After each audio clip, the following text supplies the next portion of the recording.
Have you ever sat in your favorite chair, the house quiet around you, and felt a hollow ache that has nothing to do with physical pain? It's a different kind of quiet, isn't it?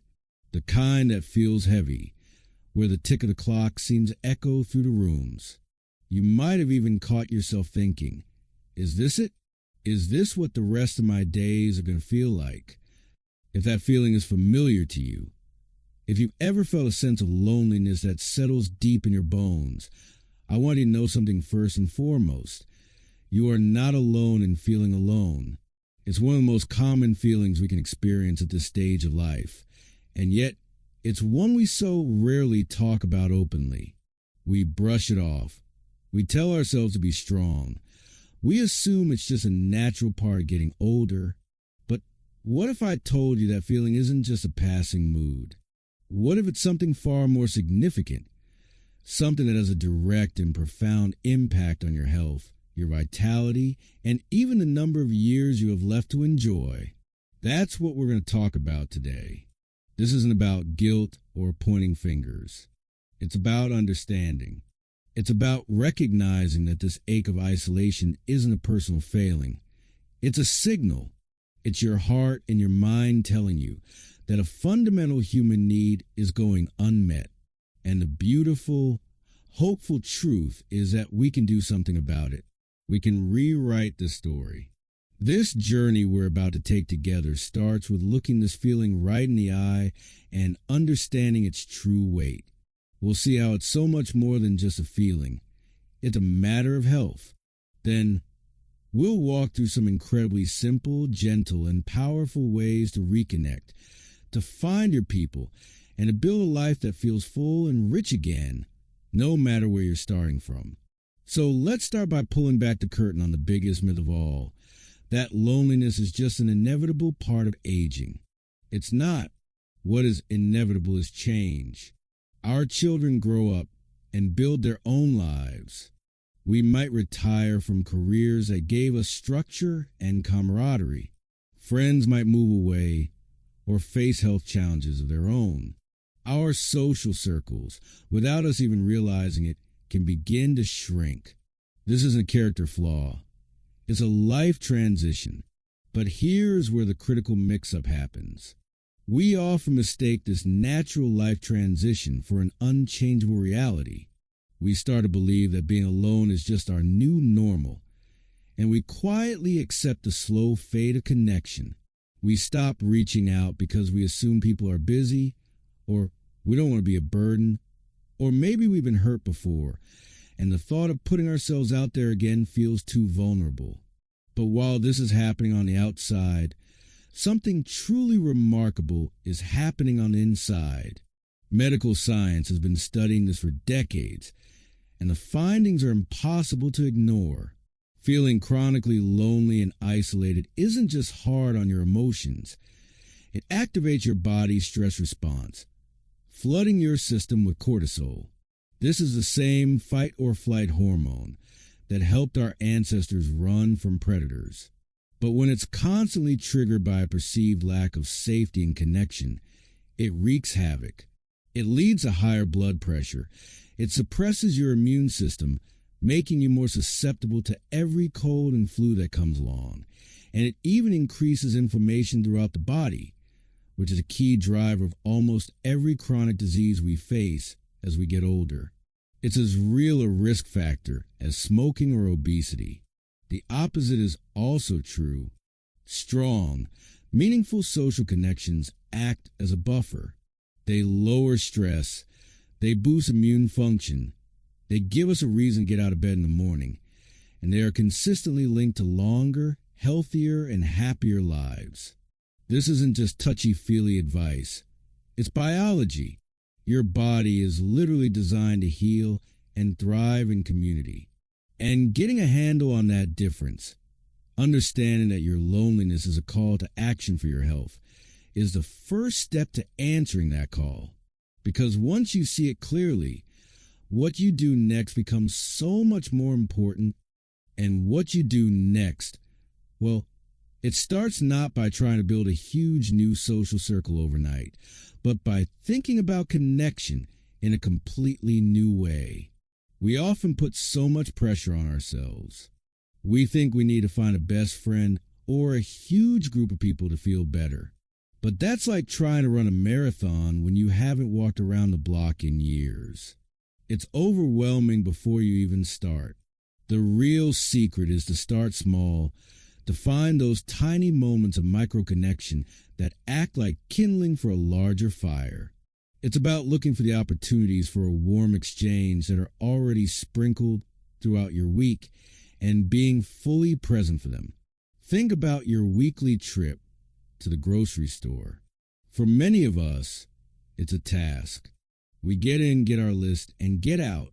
But what if you change the goal?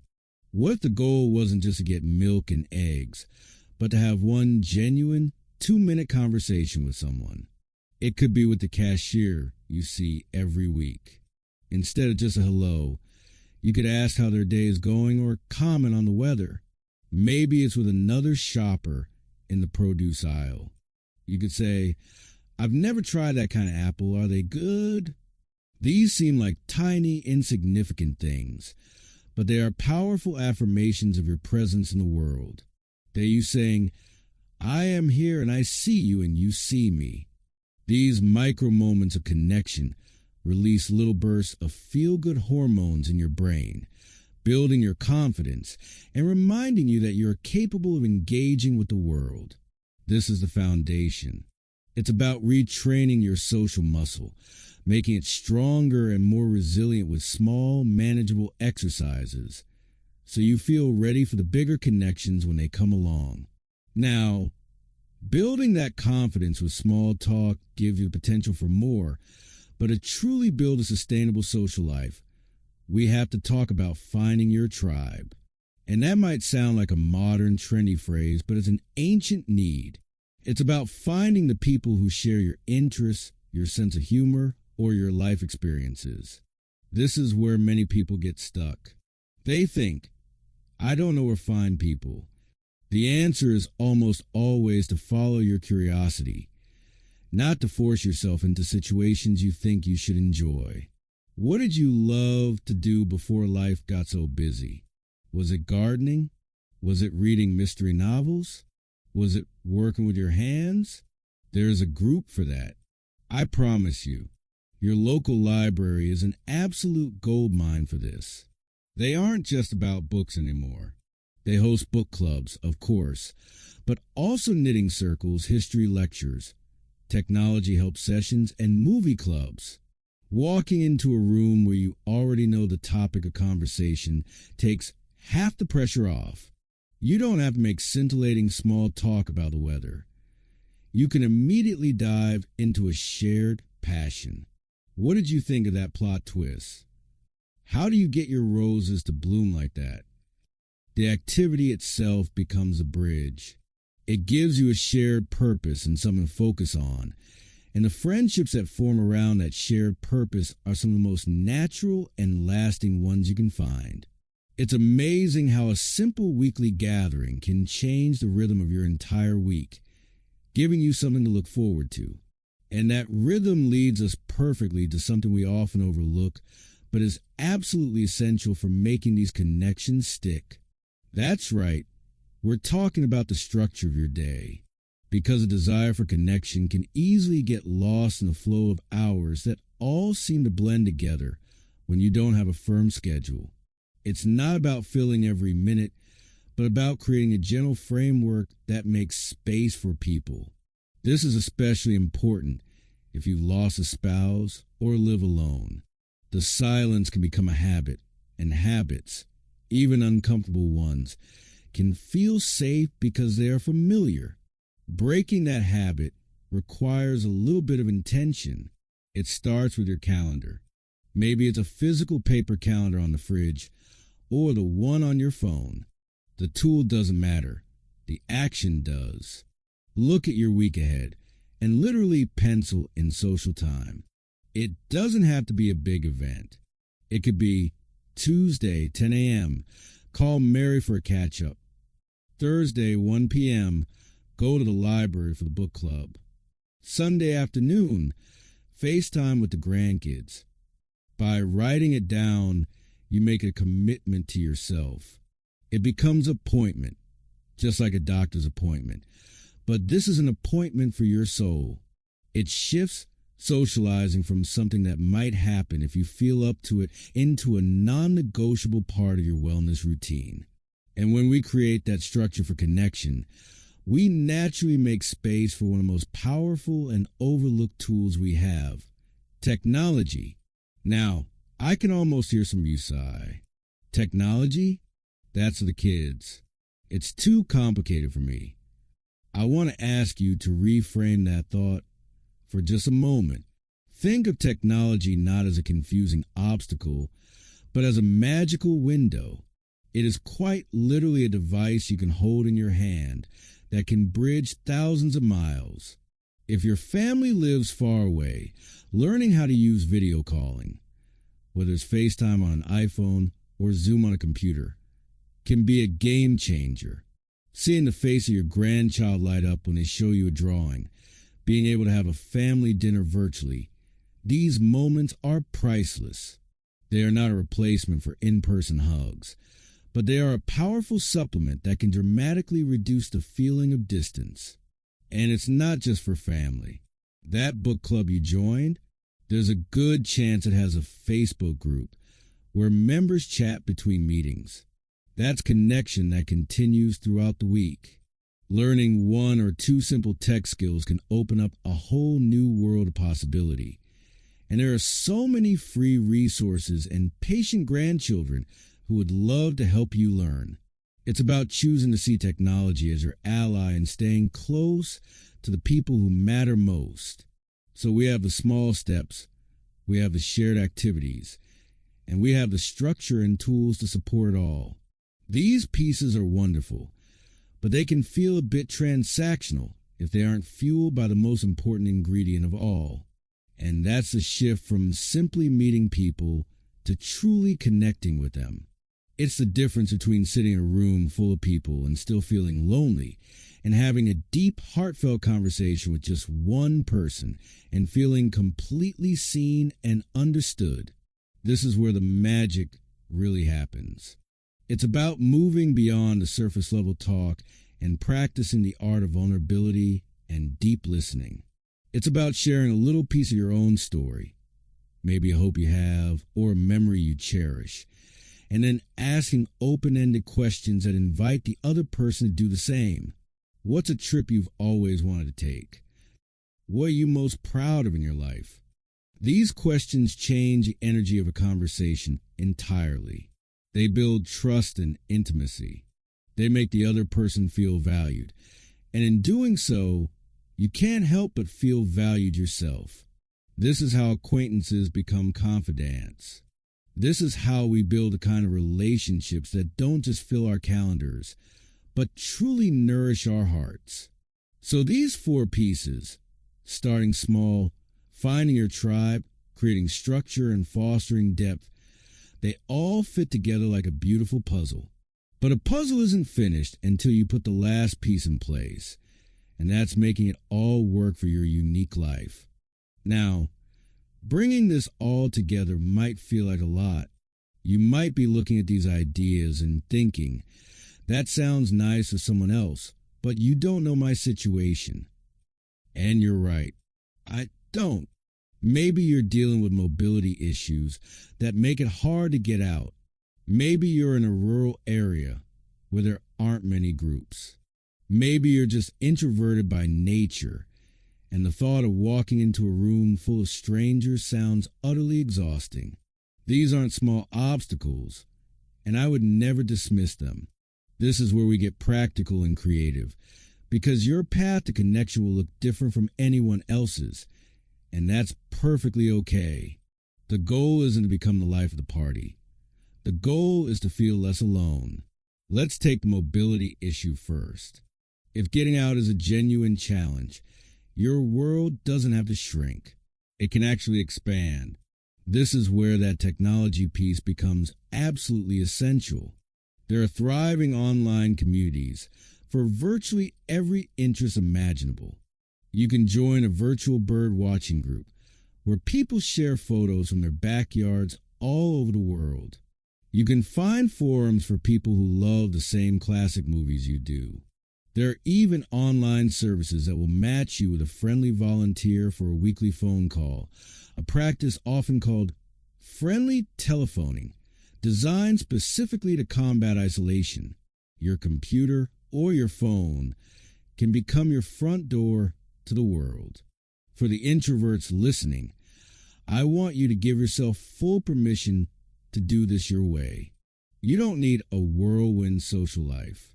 You might thrive with just one or two incredibly deep friendships. Your strategy might be to find one person in a group setting that you feel a kinship with and focus on building that single relationship rather than feeling pressure to work the entire room. Your social battery might be smaller, and that's not a weakness. It's a feature. You can plan for it. You can go to an event, but give yourself permission to leave after an hour. You can schedule a quiet day afterward to recharge. This is about designing a social life that fits you, not trying to force yourself into a mold that doesn't suit you. And for everyone, the most important strategy of all is to start with just one thing. Don't look at this list of 5 ideas and feel like you have to do them all tomorrow. That is a surefire path to feeling overwhelmed and giving up. I want you to look them over and ask yourself, which one of these feels the least intimidating? Which one sparks a tiny flicker of curiosity? Maybe it's just deciding that on your next grocery trip, you're going to make eye contact and have a real, full second smile with the person who bags your groceries.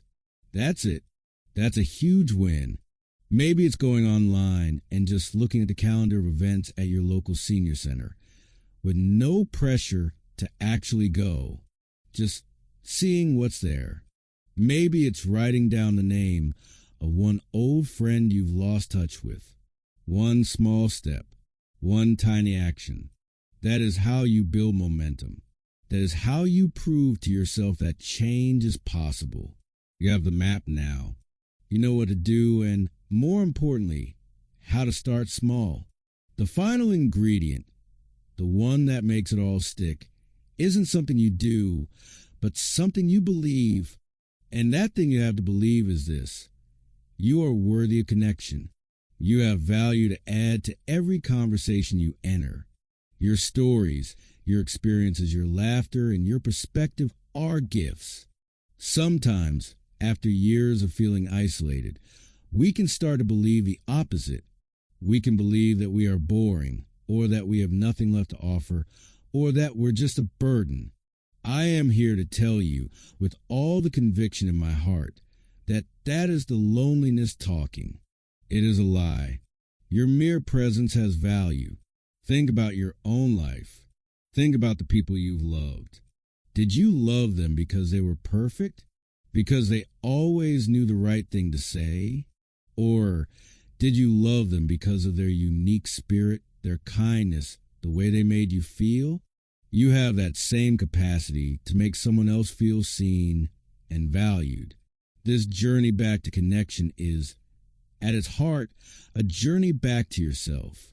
It's about remembering who you are at your core, a social being designed for community. I want to tell you about a woman named Eleanor. Eleanor is in her late 70s. She lost her husband 5 years ago, and her children live across the country. For a long time, she felt like her life was just a series of quiet days, one after the other. She saw my video on loneliness and decided to take one small step.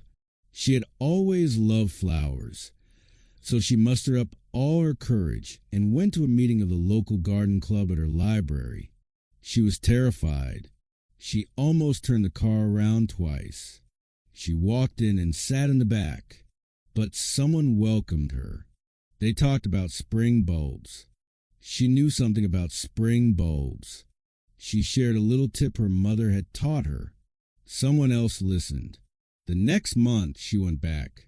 She brought a clipping from a plant in her own garden to show the woman she'd met. That woman is now one of her dearest friends.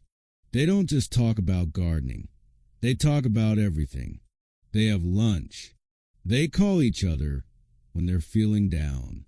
Eleanor's world, which had felt so small, is now full of color and laughter again. It didn't happen because she magically became an extrovert. It happened because she was brave enough to take one small step, and then another. Her story isn't unique. It's a story waiting to be lived by you. It's about waking up and feeling a sense of anticipation for the day. It's about sharing a joke with a friend, having your opinion asked for, and feeling the deep satisfaction of being needed. It's about quieting the hollow ache not by ignoring it, but by filling it with the warm, vibrant sounds of the life shared with others. This is what you deserve. So I have a question for you, and I'd truly love to know your answer. As you've been listening, which one of these 5 pathways to connection sparked something in you? Was it the idea of starting with micro connections on your errands? Or was it the thought of finding a club based on a hobby you love? Maybe it was using technology to bridge the miles to your family. Tell me in the comments below, which one feels like your first step? Sharing it can inspire others who are feeling just like you are. And if this conversation felt like a helpful friend, if it gave you a little bit of hope, please do me a favor and give this video a like. It's a small thing, but it tells the YouTube algorithm that this is important content, so it can show it to other wonderful people like you who might need to hear this message today. And if you want to join me as we continue to explore how to live our very best lives in our later years, please consider subscribing to the channel and clicking that little bell icon. That way, you won't miss our next conversation. Remember, your best years aren't behind you. They're right here, waiting for you to claim them. Here's to your health, your happiness, and the beautiful connections that are waiting just around the corner. Here's to your incredible journey ahead.